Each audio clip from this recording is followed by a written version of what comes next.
여러분 반가워요. 아이고, 우리가 또 집에서 개인적으로 또 영상을 통해서 예배를 드리게 되는데, 우리 떨어졌다고 또 마음 상하거나 낙심하거나 하지 말고, 우리 하나님의 신실하심을 믿으면서 우리 그렇게 나아갔으면 좋겠습니다. 하나님의 사랑은 변치 않습니다. 그리고 하나님의 계획도 변치 않습니다. 하나님의 유일하심과 또 하나님의 전능하심을 우리 다시 한번 고백하며 우리 함께 예배드리며 나아갔으면 좋겠습니다.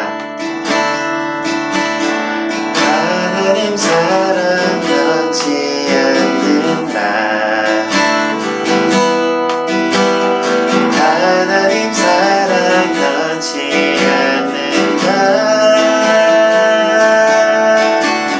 세상 다 변하고 날 버린다 해도 하나님 사랑 변치 않는다. 다시 한번 고백합시다. 하나님 사랑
주옵소서.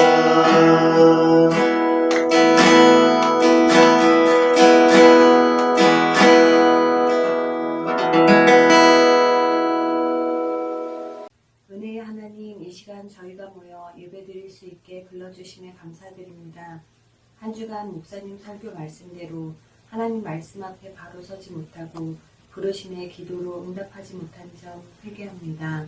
이 시간 자비를 베푸시어 용서해 주시고 늘 하나님의 말씀의 풍성함을 누리게 하여 주옵소서. 하나님 아버지, 현재 코로나로 인해 힘든 빛나교회 각 기관과 교육부와 고등부 공동체에 은혜를 더하여 주시고 속히 하나님의 뜻을 알아 순종할 수 있는 지혜를 허락하여 주옵소서. 우리의 소망이 되신 주님, 우리 아이들과 선생님들의 형편과 상황을 아시고 돌보시는 주의 손길로 인해 감사드립니다. 저희를 향한 주님의 뜻이 재앙이 아닌 평안으로 미래와 희망인 것을 압니다. 주께 부르짖음으로 저희 안에 무너진 성벽을 다시 세워주셔서 주님을 만나는 은혜를 허락하여 주옵소서. 하나님의 말씀을 듣고 기도로 화답하게 하시고 우리 고등부 아이들이 사용되어지는 한 사람 한 사람 되게 하옵소서. 이 시간 말씀을 증거하실 박승호 목사님의 영육을 강건하게 지켜주시고 우리 아이들과 선생님들이 아멘으로 화답하며 말씀을 누리는 귀한 시간이 되게 성령님 임재하여 주옵소서. 감사와 찬양 영광 드리며 우리를 구원하신 예수 그리스도의 이름으로 기도드립니다. 아멘. 할렐루야. 고등부 친구들, 안타깝게도 코로나 확진자가 다시 거의 3월과 같은 순으로 이렇게 매일 늘어나고 있는 상황이라 다시 비대면 온라인으로 우리가 만나게 되었어요. 이제 조금만 더 버티면 정상화 될 거다, 이런 소망을 품고 있을 때 다시 원점으로 돌아간 것 같아서 매우 안타까운 그런 상황입니다. 그렇지만 우리가 6월 초부터 약 2달 동안 대면해서 서로 얼굴을 마주보면서 예배를 드렸던 그 시간은 그냥 흘러 지나갈 시간이 아니에요. 그 시간에 여러분이 졸린 눈을 비비고 비록 예배당에 나와서 아무것도 하지 못하고 조용히 찬양하고 설교만 듣고 그냥 갔지만 그 시간을 통해서 하나님이 여러분의 마음을 조금 더 단단하게 만들어 주셨을 거라 확신합니다. 제한적으로나마 저와 우리 선생님들을 만나며 서로 간에 또한 애틋한 그런 마음이 더 생겼을 거라 또 생각을 합니다. 그러기에 상황은 3월과 비슷해 보이지만 그보다 훨씬 나은 상황이에요. 그러니까 우리가 소망을 가지고 다시 우리나라를 위해서 그리고 교회를 위해서 계속적으로 기도해야 합니다. 이 또한 지나갈 것입니다. 우리 그 믿음을 가지고 함께 이겨내는 우리 고등부 친구들 모두가 되길 바랍니다. 모든 예배가 온라인으로 진행되면서 수요 예배도 모든 교인들과 함께 우리 교육부서 그리고 고등부서도 같은 본문으로 설교 말씀이 진행되던 것이 있었는데 그것이 이제 잠시 멈춰지게 되었어요.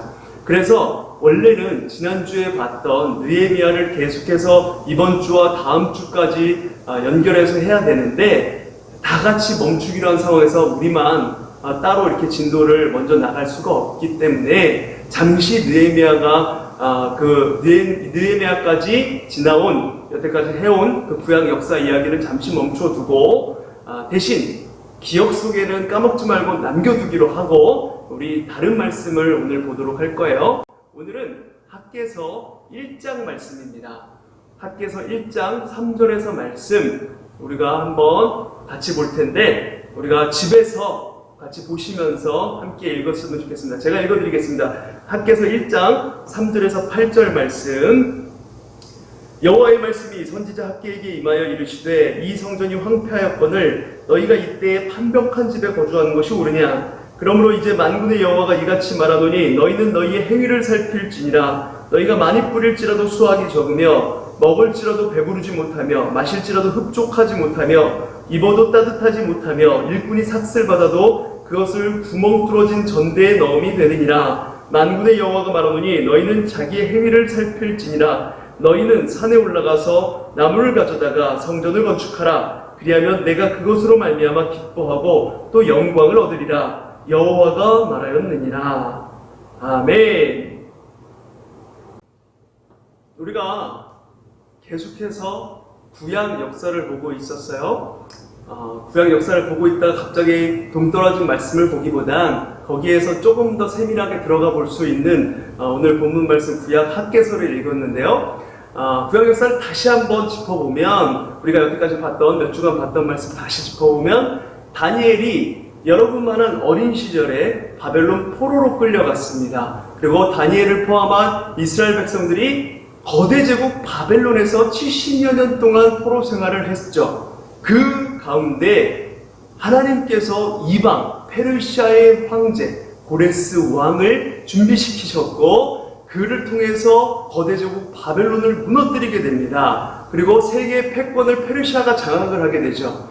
무너질 것 같지 않았던 바벨론이 정말 예레미야 예언대로 무너지게 되었고 그리고 70년 만에 고레스를 통하여서 하나님께서 고레스를 감동시키셔서 포로에서 예루살렘으로 귀환하게 그렇게 명령을 내리게 되었죠.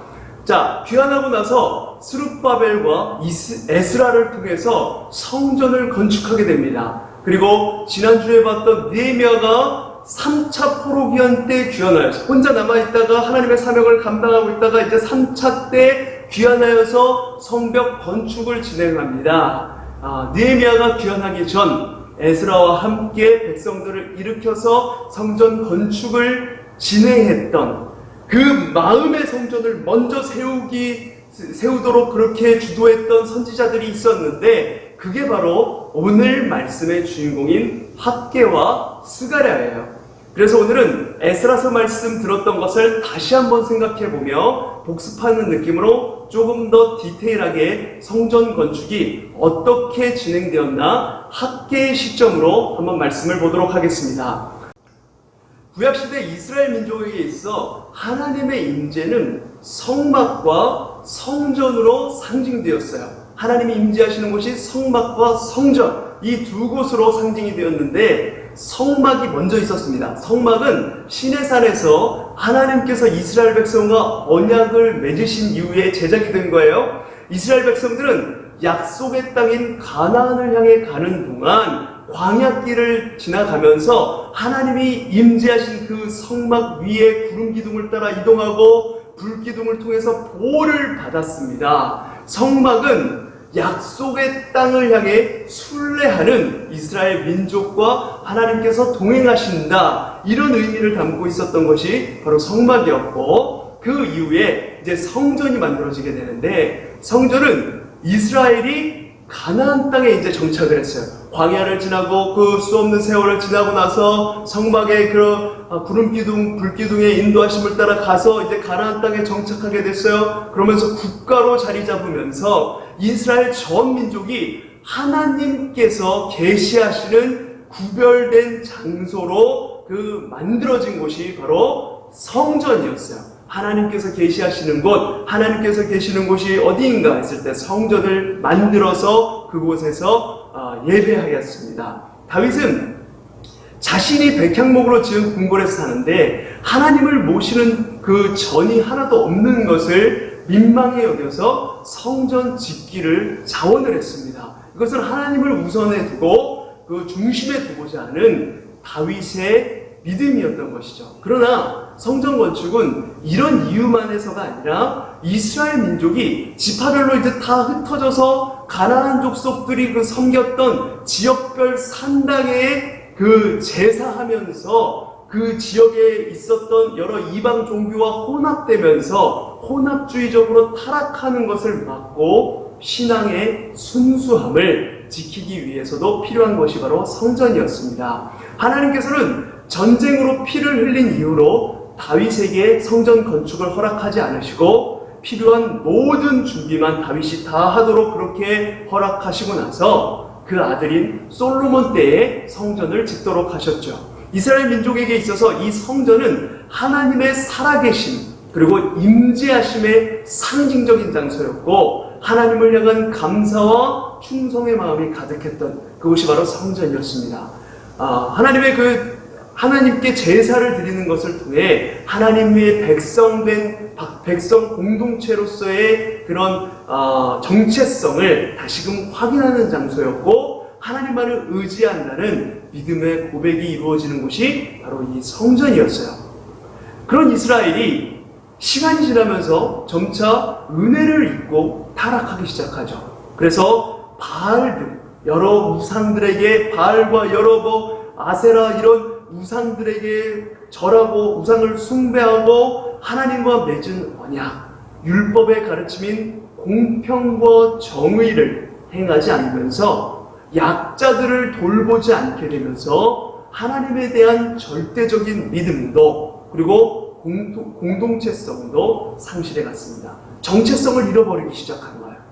성전은 존재했지만 이미 진실한 믿음과 공평과 정의를 상실한 그 이스라엘 민족은 성전에서 매번 드리는 그 제사, 그 예배를 이유로 오히려 자기가 어떻게 살았든지 어떤 죄악을 저질렀든지 하나님께서 그 제사를 받으신다라고 착각했고 성전이 존재하고 있다는 것 자체만으로도 그리고 자기네들이 아브라함의 후손 이스라엘 민족이라는 것만을 통해서도 하나님이 우리와 함께 하십니다. 이렇게 자만하기 시작했어요. 우리는 다른 민족과 다른 하나님께서 택하신 백성이다. 이것이 어떤 죄를 지어도 그게 본인들이 하나님을 버리지 않을 거야 라고 하나님은 우리를 버리지 않을 거야 라고 생각하는 근거가 되었다는 것이죠. 자만했어요.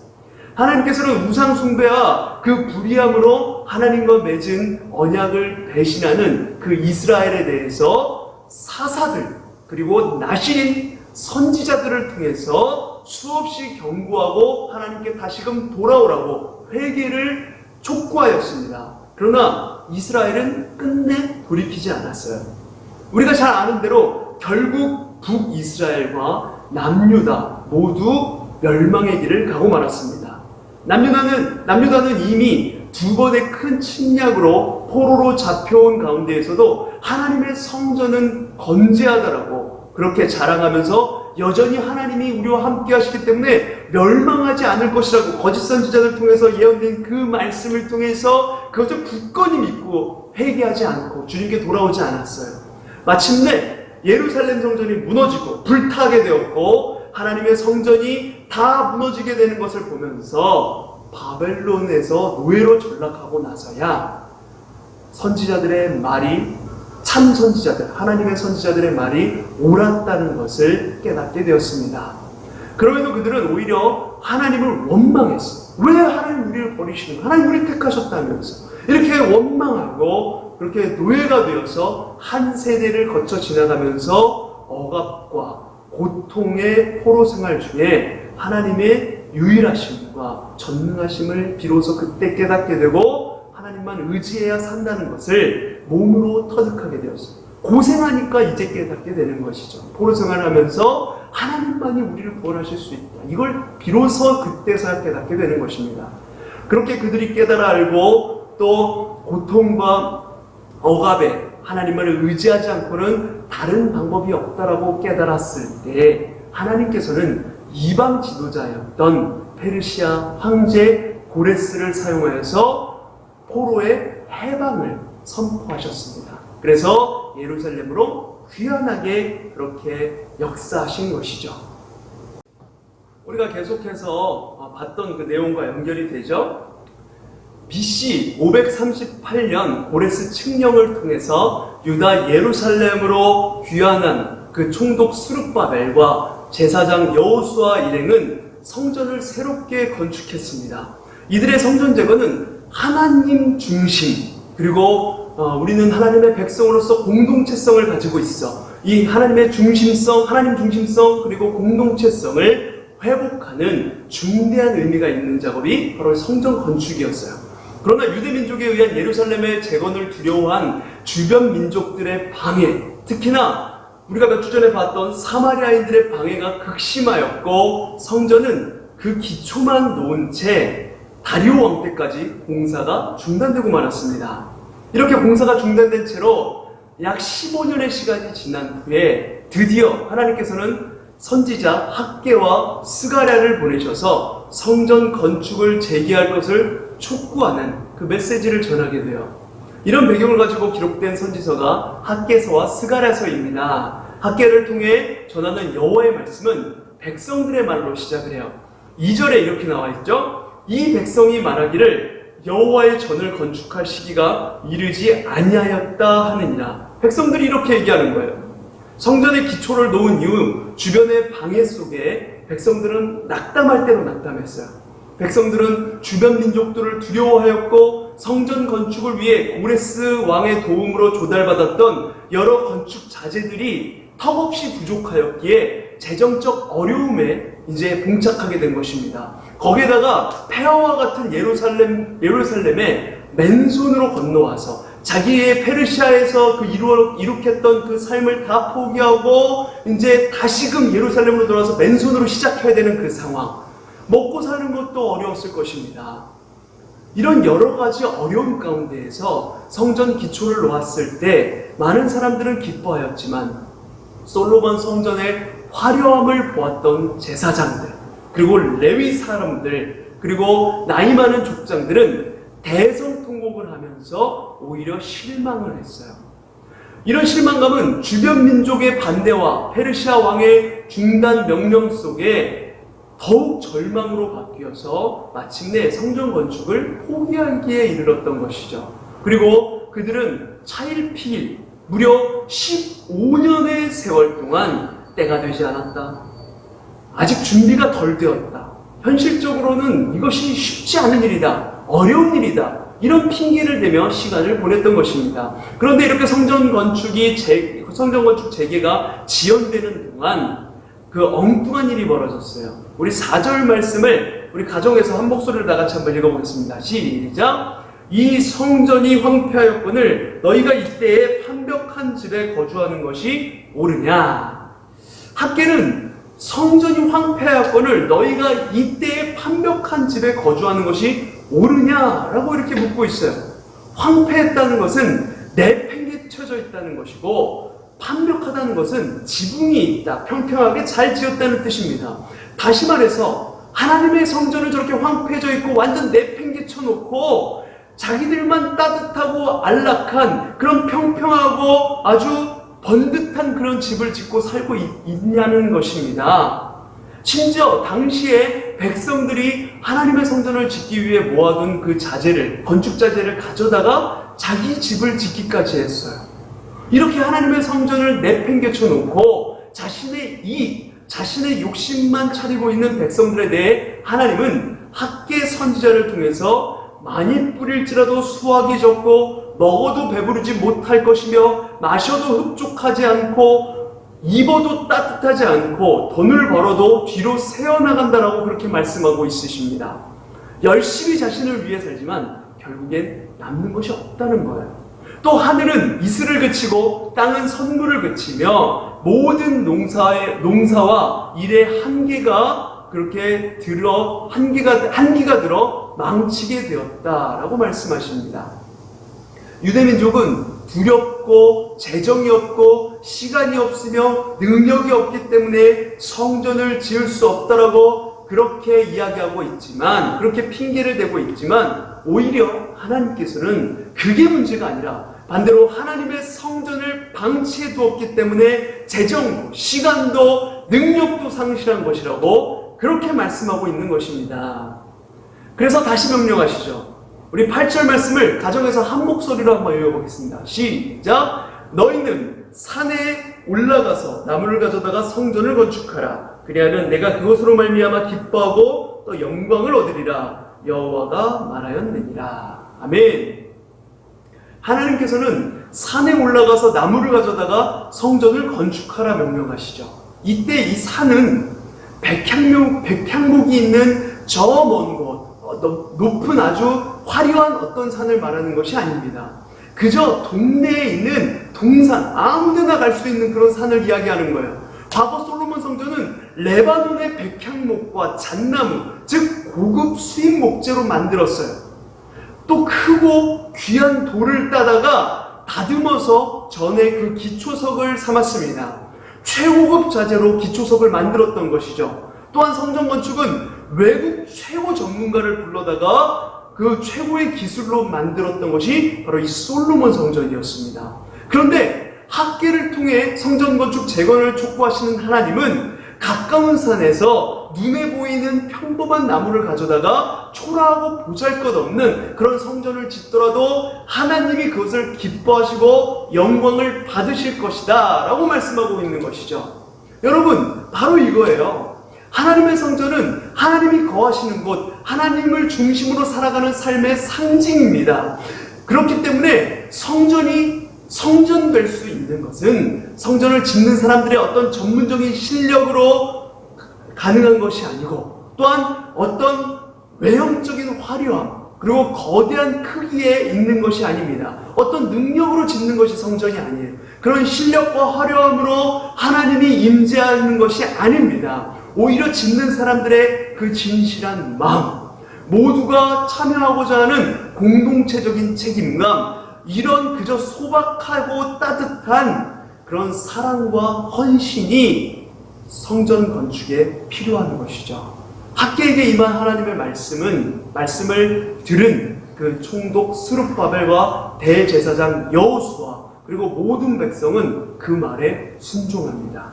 그리고 하나님은 그 순종에 대해서 내가 너희와 함께하노라, 비로소 순종할 때 하나님께서 이렇게 말씀하신 거예요. 지도자와 백성이 순종하고 하나님이 함께 하시니 약 15년 동안이나 중단되었던 성전 건축이 재개되었고 불과 3년 반 만에 그것이 완공되게 된 것이죠. 사랑하는 고등부 친구 여러분, 우리에게 있어 우선순위가 어디에 있는가 한번 돌아보도록 합시다. 먼저 그 나라와 그 의를 구하면 이 모든 것을 너희에게 더해 주시겠다라고 하신 말씀을 우리가 익히 알고 있지만, 삶의 우선순위를 하나님의 나라와 의를 구하는 것에 두지 않고 하나님이 나에게 해주시는 복, 어떤 성공, 인간적인 욕심, 나 혼자 잘 먹고 잘 사는 것에 두지 않았습니까? 주변에 사람들이 어떤 어려움이 있든지 나 혼자만 어떻게든 잘하면 되지 않나, 이 생각만 하고 살지 않았습니까? 이렇게 신앙생활을 해오지 않았나요? 하나님의 성전을 세우는 것은 어떤 물리적으로 보이는 성전만 짓는 것이 아니라 하나님 중심성, 말씀 중심, 그리고 믿음 중심을 회복해 가라는 것입니다. 그것이 우선이 되는 거예요. 세상을 살아가면서 두려운 마음이 왜 없겠습니까? 성전 짓는 동안 여러 대적들의 방해 속에 그 두려운 마음이 왜 없었겠어요? 그러나 그런 두려움, 염려에서 우리는 벗어나야 되는 것이에요.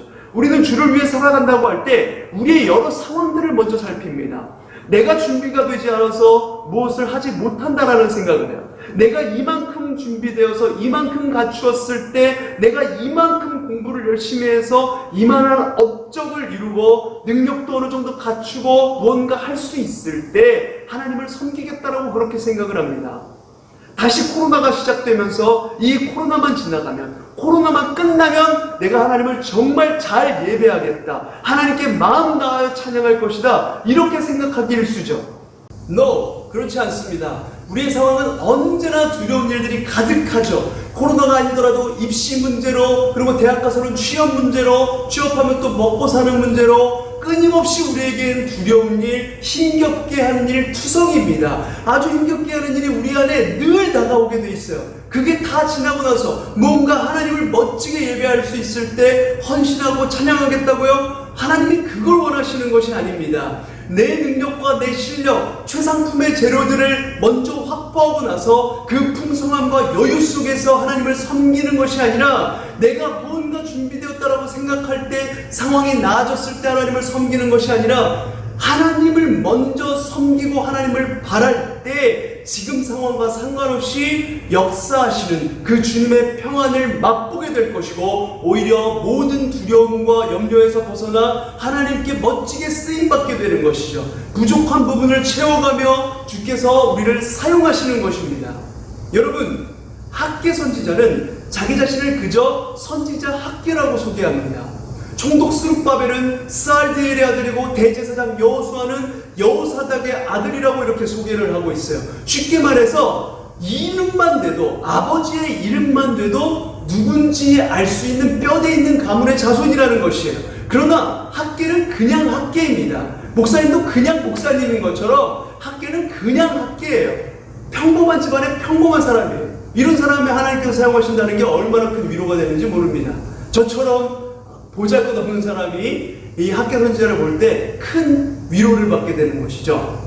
하나님은 그런 평범한 사람을 들어 사용하십니다. 신분, 직책, 돈, 권력, 명예 이런 것들은 그 자체로 하나님 앞에 어떤 것도 의미 있는 것이 아니에요. 하나님 앞에서는 순종과 불순종만 있는 것이죠. 하나님의 역사는 큰 자, 어떤 능력 있는 사람을 통해서 이루어지는 것이 아니라 순종하는 사람을 통해서 이루어 가십니다. 지금 다시금 더 확산되고 있는 이 코로나19 상황에 내 자신을 놓아버린 채 상황이 나아지기만 그렇게 기다릴 것이 아니라 이 상황에 나는 누구여야 하는가? 나는 누구인가? 나는 누구여야 하는가? 이렇게 하나님의 뜻을 구하며 나아가는 저와 여러분 모두가 되시길 바랍니다.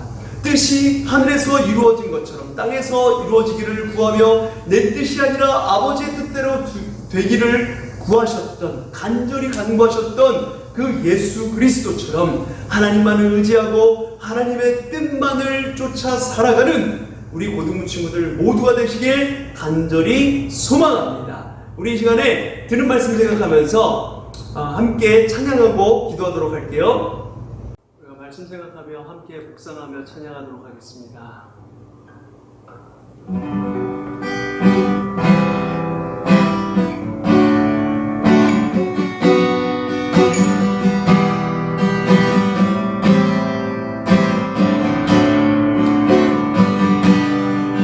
나의 소망 되신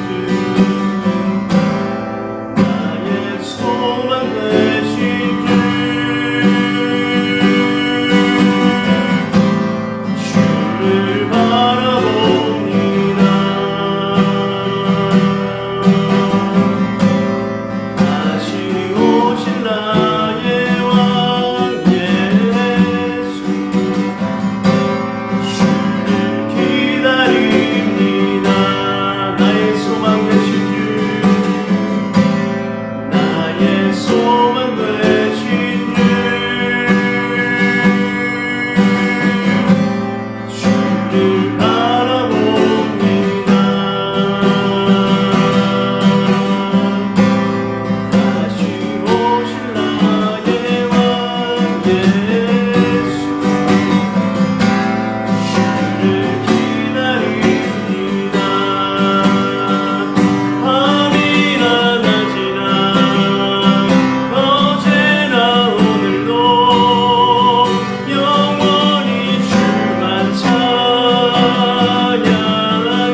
되시는 주님을 늘 찬양하며 나아가는 우리 고등부 친구들 모두가 되길 원합니다.